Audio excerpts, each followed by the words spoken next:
welcome back to my channel. Today's video is going to be all about the All Covered Sponge by Anakai. And if you want to know what's the tea, is it really worth the hype? Just keep on watching.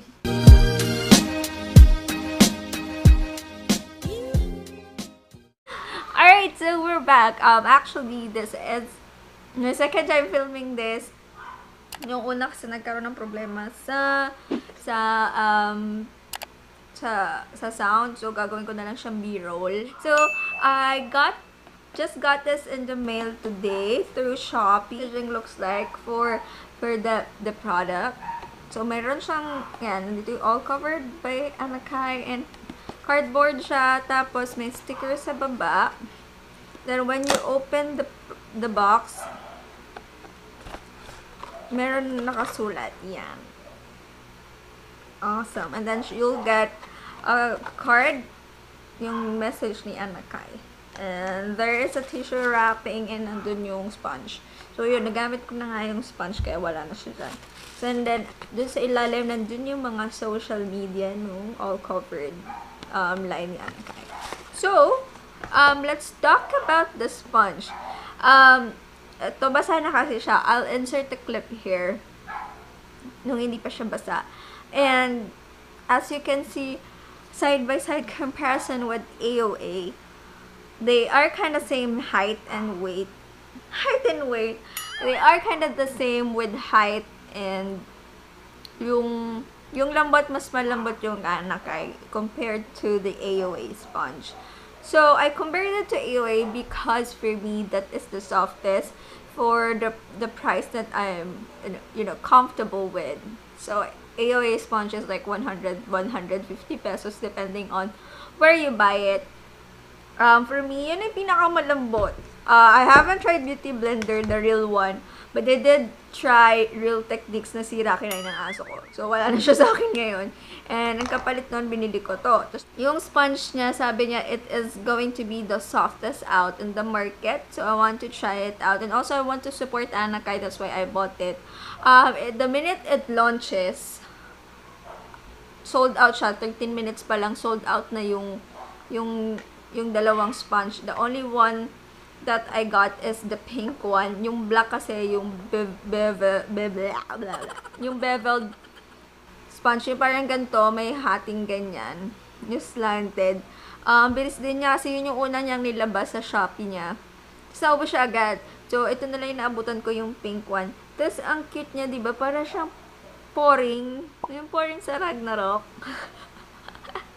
Yan. So, yung texture niya, para siyang marshmallow. I swear. Yung mallows. Nag-expand siya. Nag-expand siya sa water. Kasing laki rin nung sa AOA. Application-wise, wala naman silang difference ni AOA in terms of how the foundation appears sa skin. Ang difference lang nila kung saan sila nagkakatalo is how you feel when you're applying the product with these tools. This one, sobrang lambot niya sa face. Ang sarap niya sa face, I swear. This one, tumatalbog. As in, like, ramdam mo eh. Ito, malambot talaga eh. Ito parang, alam mo talaga na this one has latex and this one is latex free.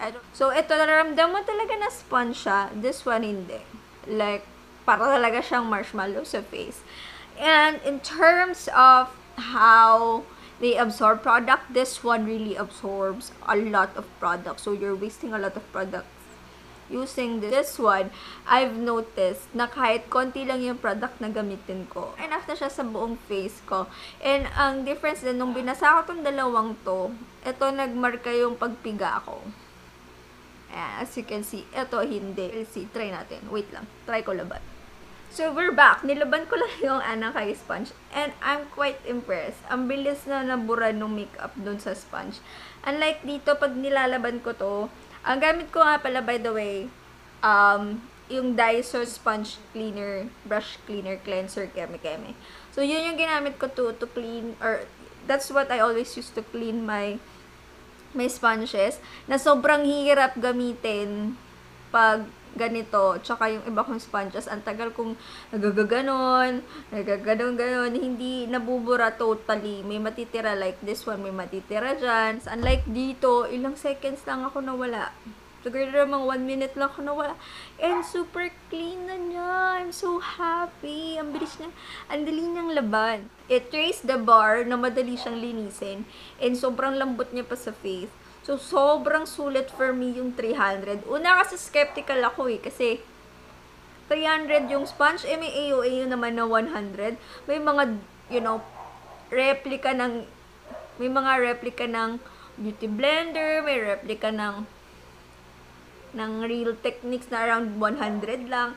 Ang problema lang sa mga yun minsan, siguro pag 10 times mo na siyang gamitin, hindi na siya nag-expand like this one. But we'll see kung mag-expand pa rin to in the days to come. But as of now, I'm really liking this product. For me, sobrang sulit nung 300. So, she really raised the bar high. And she released a product na hindi ganun kamahal, na affordable, tapos, really worth the price. I mean, she said this is going to be the softest sa kanyang line. And yeah, I do agree. This is going to be, for me, the softest makeup sponge that I have used. I'm getting another one for my professional makeup kit because I know my clients deserves the best, and this one's for me the best. May sobrang lambot na beauty sponge.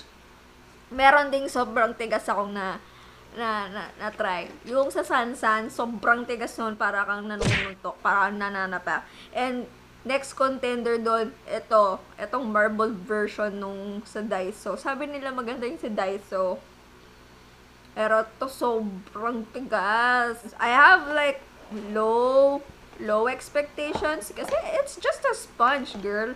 Like, how can you improve a sponge? She did it. Like, I mean, kudos to her and to her team. Sa research niya, talagang ang lambot niya. Worth it naman siya kasi 300 plus and worth it siya kasi sobrang lambot naman ng product. Sobrang bilis mong labhan, sobrang dali mong linisin. So that is all it for this video. I hope you learned about, things in life sa channel ko, and I hope you subscribe if you like more videos like this, and I'll see you on my next one. Bye!